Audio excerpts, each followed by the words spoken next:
Long after originally promised, Messages in iCloud is finally here with a recent update of macOS 10.13.5 and iOS 11.4. We're going to dive in to see exactly how it works, what it does, and how you can enable it. Welcome to AppleInsider, everyone. This is Andrew.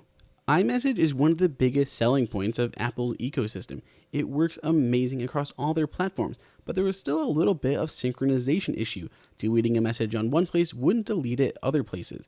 That has been all fixed now with the release of Messages in iCloud. With now the release of 11.4 and macOS 10.13.5, it now works. Starting on the Mac, it is really easy to enable. Just head to Messages, then to Preferences, go over to Account, which is the second tab, and then simply tick that little box that says Enable Messages in iCloud. Now it'll free up space on your Mac by uploading all of your messages, conversation, attachments, all of that right into your iCloud storage. So you save a little bit of space on your Mac, and all that data is available across all of your devices. Plus, when you get a new device, your entire history will be there because, again, it is all saved inside of iCloud. Once it is enabled on your Mac, we can go ahead and enable it on our iOS device, whether it's our iPhone or our iPad. To do so, all you have to do is launch the Settings app, click on your profile picture and your Apple ID right there on the top, or sign in if you have yet to do so. Then tap on iCloud.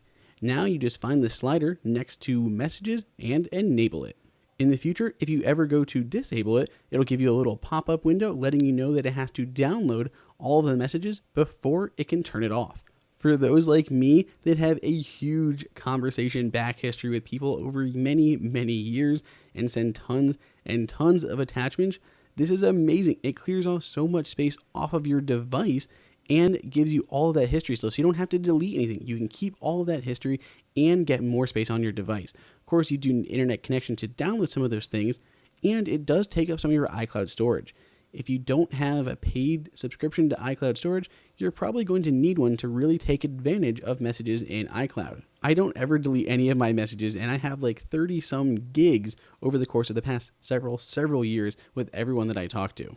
In use, I was really impressed with how quickly this synced across. If I delete an iMessage right here on my iPhone, barely a second later, that message disappears right on my Mac. It works pretty flawless in the background and saves me so much space. While most of this is overwhelmingly positive, there are still drawbacks.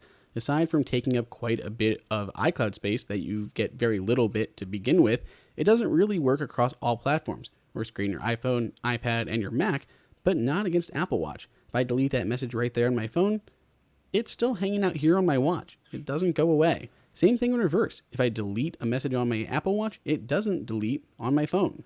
Maybe we'll see full support for that come with watchOS 5 at WWDC.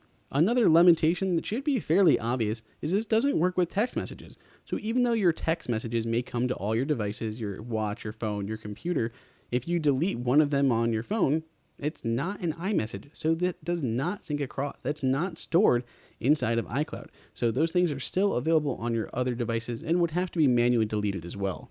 So what do you guys think of Messages in iCloud? Was it worth the wait? Have you gone and upgraded? Let us know down below. If you enjoyed this video, like it and hit that subscribe button. Also, check out our price guide, which makes it extremely easy to find the best deals on Apple products updated daily. Be sure to follow us on social media, and we'll see you in the next video.